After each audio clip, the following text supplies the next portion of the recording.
नमस्कार। मेरे इस चैनल में आप सबका स्वागत है।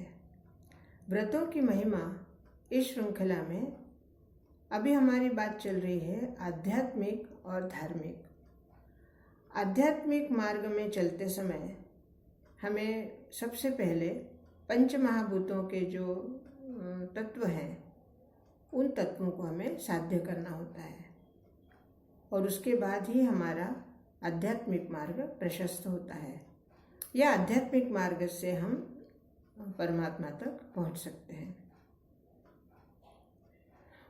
आध्यात्मिक और धार्मिक मार्ग के इस 5 पड़ाव में आपने 3 पड़ाव पहले वीडियो में सुन चुके हैं।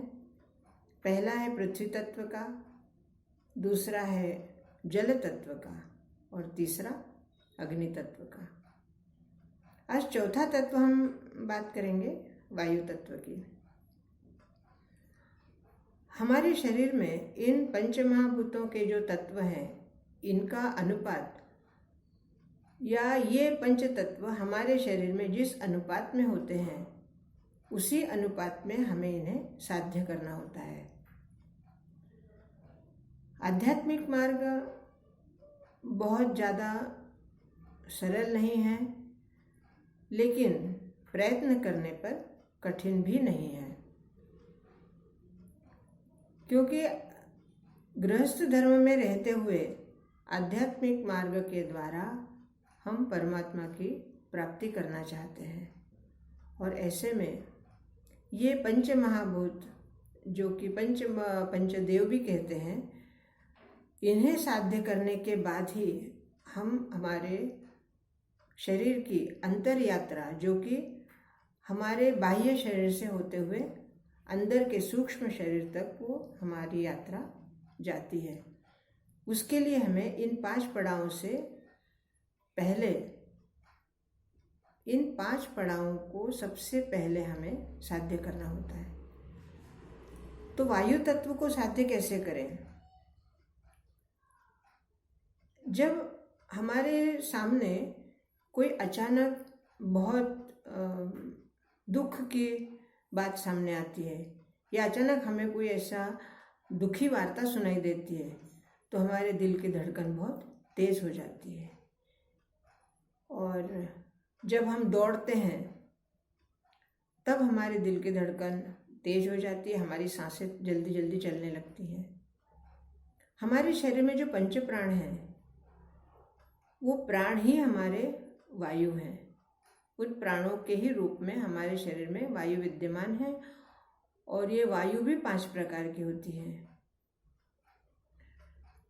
प्राणवायु, अपान वायु, उदान वायु, समान वायु। प्राणवायु, अपान वायु, उदान वायु, समान वायु, व्यान वायु।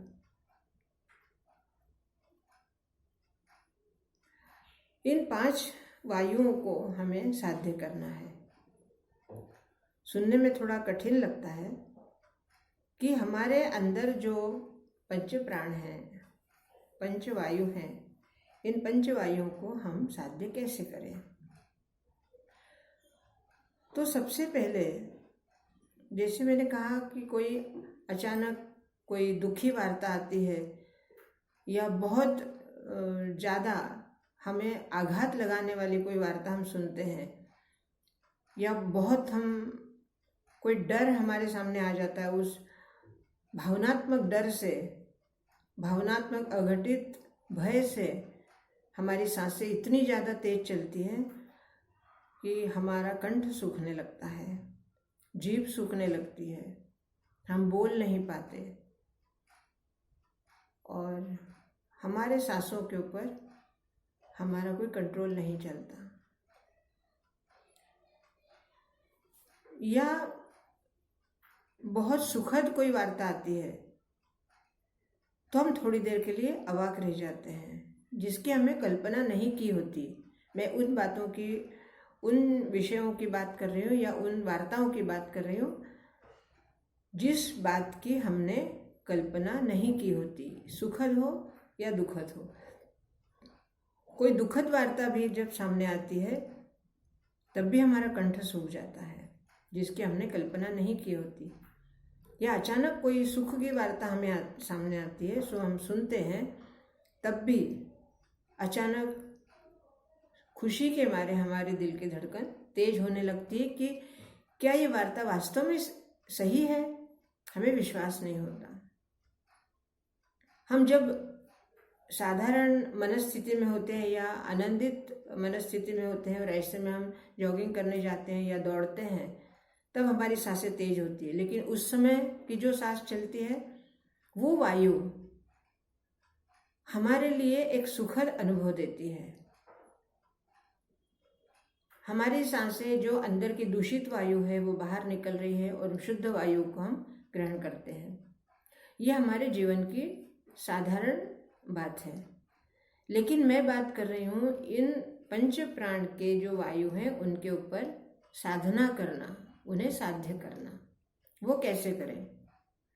उन्हें साध्य करने के लिए सबसे आसान और सबसे कारगर अगर कोई बात है वो है प्राणायाम। हम प्राणायाम के द्वारा अपने सांसों के ऊपर नियंत्रण कर सकते हैं। कितनी देर तक हम अपनी सांस अंदर रोक के रख सकते हैं, या कितनी देर तक हम सांस छोड़ने के बाद बगैर सांस लिए हम कितने पल तक रुक सकते हैं, या कितने सेकंड हम रुक सकते हैं। वही हमारी साधना होती है वायु के ऊपर, हमारे अंतर वायु है उसके ऊपर नियंत्रण करने की। प्राणायाम करते समय हमारा ध्यान हमारे सांसों के ऊपर रहना चाहिए। हमारी सांस किस तरह से श्वास आ रहा है, किस तरह से श्वास जा रहा है, कितनी देर में हम श्वास ले रहे हैं, कितनी देर में हम छोड़ रहे हैं, और कितनी देर तक, कितने पल तक हम उस श्वास को हमारे अंदर रख रहे हैं, और कितनी देर तक हम उस श्वास को छोड़ने के बाद हम रह रहे हैं। धीरे धीरे धीरे धीरे करके उस वायु के ऊपर हमारा नियंत्रण होने लगता है। जब हमारा इस चतुर्थ पड़ाव के ऊपर हमारी यात्रा चल रही होती है, तब हमारे पिछले 3 जो है उन्हें भी हमें साथ रखना होता है, उनके ऊपर भी हमारा नियंत्रण वैसे ही बनाए रखना होता है। पृथ्वी तत्व जो कि हमारे शरीर से संबंधित है, हमारे बाह्य शरीर से जो कि हमें दिखाई देता है, कि हमारे शरीर स्वस्थ हो और हमारे शरीर में किसी भी तरह की कोई पीड़ा ना हो, तभी हम प्राणायाम आराम से कर सकते हैं। फिर हमारा जल तत्व जो कि हमारे शरीर का जल है, उसका प्रमाण, उसका अनुपात हमारे शरीर में योग्य होना चाहिए। हमने पूरे दिन भर में जब भी हम प्राणायाम करेंगे उसके पहले हमारे पेट में जल की मात्रा कितनी है, हमें अगर हम प्राणायाम करते समय हमें गर्मी लग रही तो हमारे पसीना अगर आता है तो वो हमें ध्यान रखना होगा, कितना पसीना आता। अगर हद से ज़्यादा आपको गर्मी में पसीना आने लगे तो आप प्राणायाम ठीक से नहीं कर पाएंगे। उसी तरह आप एकदम ठंडी जगह बैठेंगे एसी लगाकर, तब भी आपको उस तरह से प्राणायाम आप नहीं कर पाएंगे।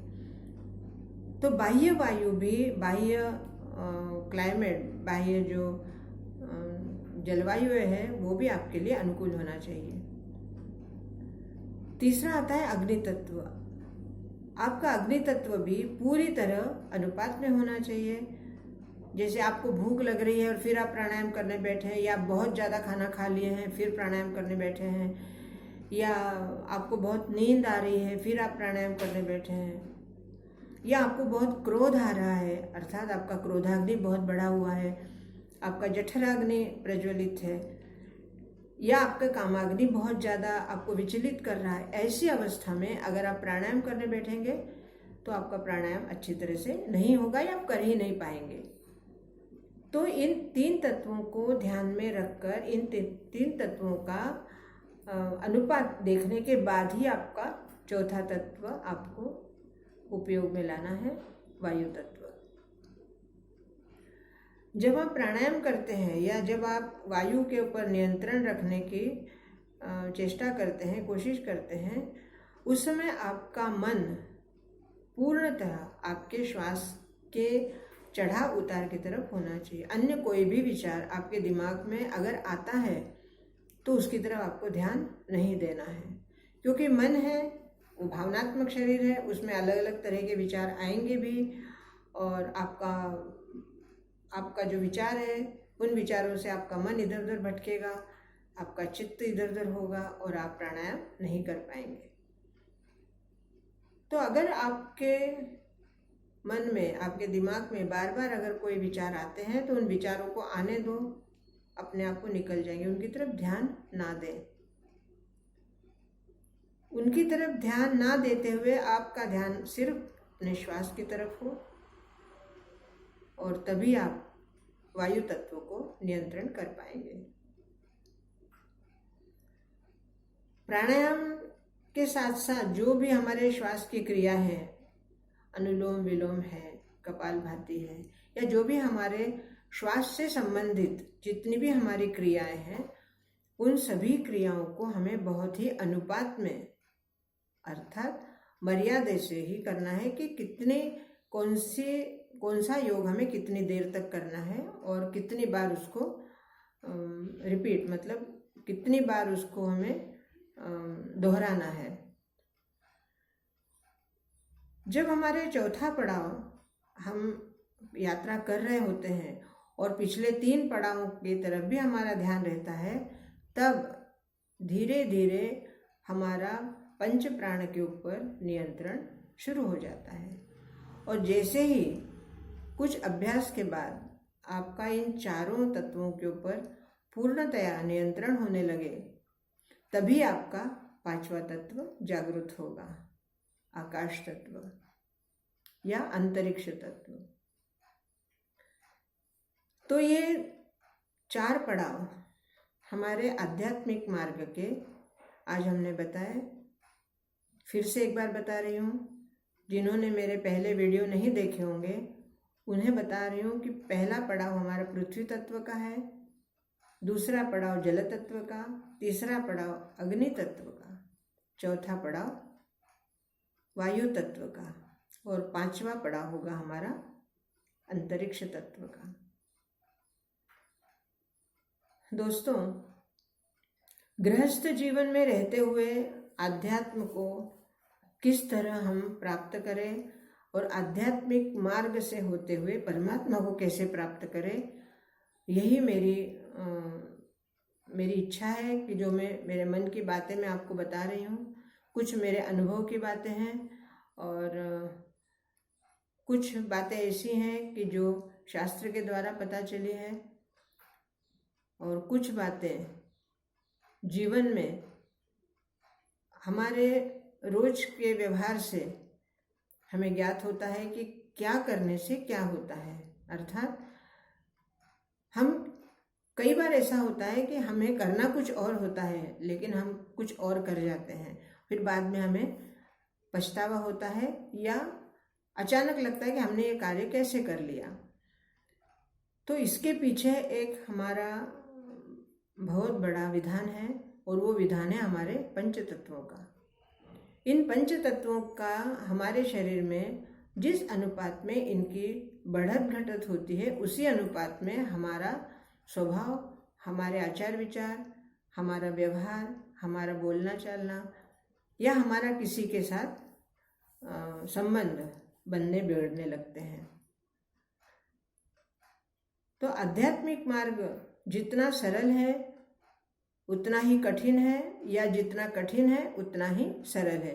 सिर्फ अभ्यास से ही इस मार्ग से हम आगे बढ़ सकते हैं और परमात्मा को प्राप्त कर सकते हैं।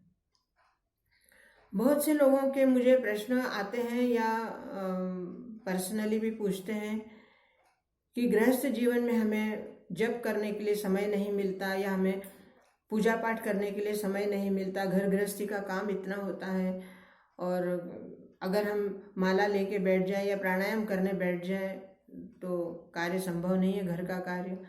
मैं सब मानती हूँ इन बातों को, लेकिन फिर भी अगर हमें अपनी आत्मा की उन्नति के लिए हम बाध्य हैं, हमारी अपने आप के लिए, हम ये चाहते हैं कि हमारी उन्नति हो, हमारी आत्मा परमात्मा से मिले, तो उसके लिए अपने स्वयं के लिए, जैसे मैंने बहुत पहले कहा था कि 24 घंटे में से 24 पल कम से कम आप अपने लिए निकालिए, जिसमें सिर्फ आप और आप स्वयं हो।